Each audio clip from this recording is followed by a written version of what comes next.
क्या आप जानना चाहते हैं कि आरटीआई एप्लीकेशन या सूचना का अधिकार आवेदन पत्र ऑनलाइन कैसे भरें? तो फिर ये वीडियो देखते रहिए। नमस्ते, मेरा नाम एकता है।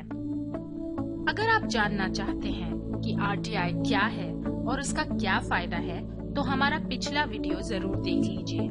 इस वीडियो में हम देखेंगे कौन सी वेबसाइट पर आरटीआई आवेदन पत्र ऑनलाइन उपलब्ध है, इस ऑनलाइन पोर्टल पर किससे सूचना मांग सकते हैं, एप्लीकेशन फॉर्म भरते हुए किन चीजों का ध्यान रखना होगा, आरटीआई आवेदन पत्र ऑनलाइन कैसे भरें, ऑनलाइन फीस का भुगतान कैसे करें, आवेदन पत्र जमा करने पर क्या होगा और कितना समय लगेगा।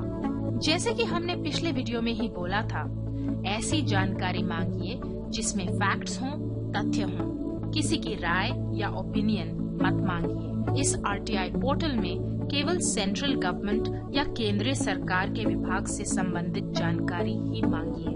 दिल्ली राज्य सरकार या किसी अन्य राज्य सरकार से संबंधित प्रश्न यहाँ मत पूछिए।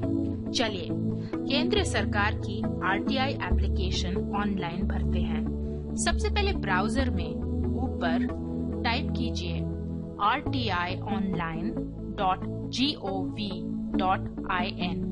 अब ये आरटीआई ऑनलाइन का पोर्टल खुल गया। यहाँ पर आप एक आरटीआई एप्लीकेशन ऑनलाइन भर के सबमिट कर सकते हैं। अगर आप पहले से रजिस्टर्ड हैं, तो आप अपना यूजर नेम और पासवर्ड डाल के साइन इन कर सकते हैं। लेकिन एक अकाउंट होना अनिवार्य नहीं है, मैंडेटरी नहीं है। यहाँ देखिए लिखा है user registration is not mandatory. तो हम बिना रजिस्टर किए ही अपनी एप्लीकेशन फाइल करेंगे।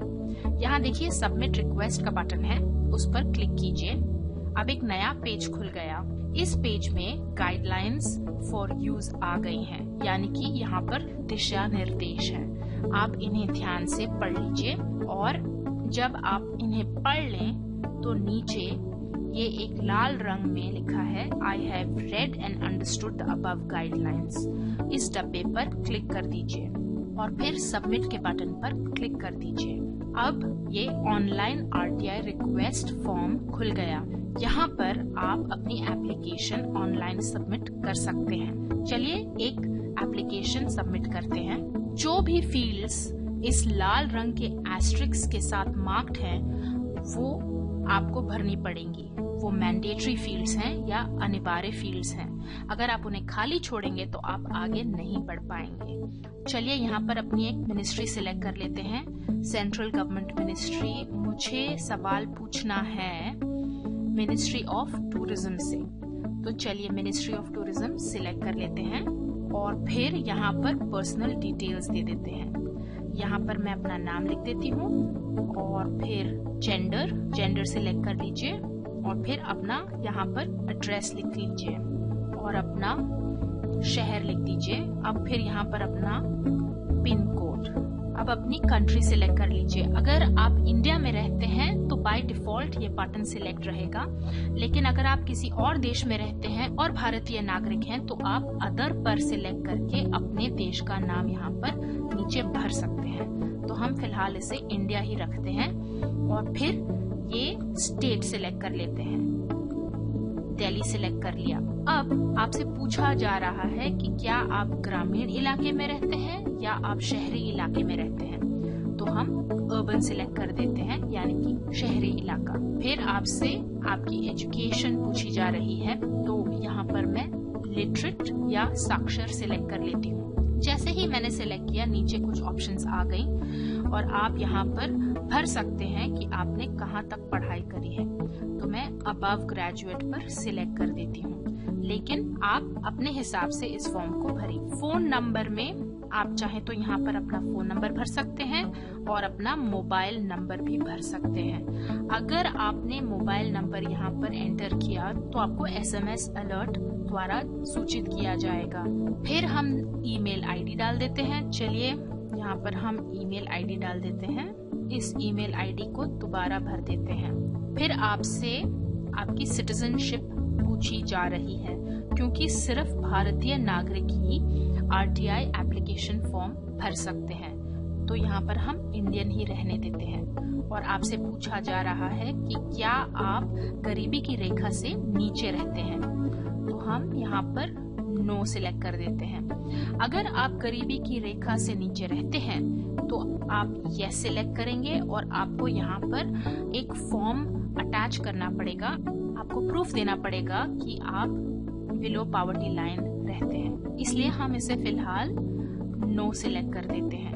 और यहाँ पर लिखा है कि आपको 10 रुपए की RTI फीस भरनी होगी। चलिए, अब जो है ये एक फील्ड आ गई, इसमें आप अपनी RTI रिक्वेस्ट एप्लीकेशन डाल सकते हैं।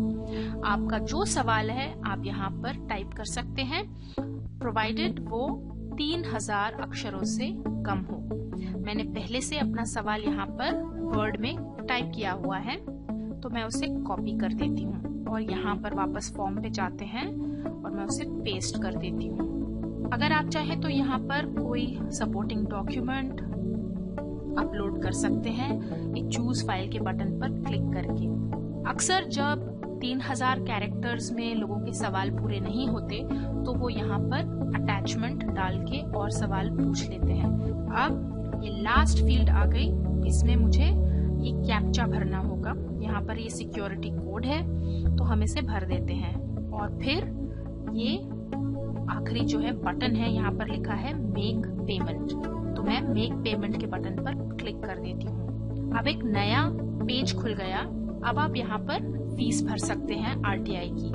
अगर आप इंटरनेट बैंकिंग द्वारा भरना चाहें तो यहाँ पर क्लिक कर दीजिए और ये सारे बैंक्स आ जाएंगे, वरना आप डेबिट कार्ड से भर दीजिए या फिर क्रेडिट और डेबिट कार्ड सिलेक्ट करके आप यहाँ पर जो है अपनी पेमेंट डिटेल्स यहाँ पर जो है आप डाल दीजिए और फिर पे के बटन पर क्लिक कर दीजिए। अब ये कह रहा है कि आप यहाँ पर अपना कार्ड टाइप सिलेक्ट कर दीजिए। चलिए, मास्टर कार्ड, अपना कार्ड नंबर डाल दीजिए, एक्सपायरी डेट, जो पीछे होता है CVV नंबर, आपके कार्ड पे जो नाम है वो, और फिर ये वाले जो अक्षर हैं जो इस कैप्चा में हैं वो यहाँ पर टाइप करके पे के बटन पर क्लिक कर दीजिए। जैसे ही आप पे करते हैं आपको एक यूनिक नंबर दिया जाएगा, एक रजिस्ट्रेशन नंबर दिया जाएगा और आपकी RTI एप्लीकेशन सबमिट हो जाएगी। इस सूचना को प्राप्त करने में कितना समय लगेगा? हर RTI एप्लीकेशन का जवाब लगभग 30 दिन के अंदर अंदर आपको मिल जाना चाहिए। और अगर आपको जवाब नहीं मिला या आप जवाब से संतुष्ट नहीं हैं, तो आप अपील भी कर सकते हैं और पहली अपील मुफ्त है। क्या आपको हमारा वीडियो पसंद आया? अगर हाँ, तो YouTube में लाइक का बटन जरूर दबाइए। आप हमारे क्या कैसे चैनल को सब्सक्राइब करके नए वीडियो की जानकारी भी प्राप्त कर सकते हैं। धन्यवाद।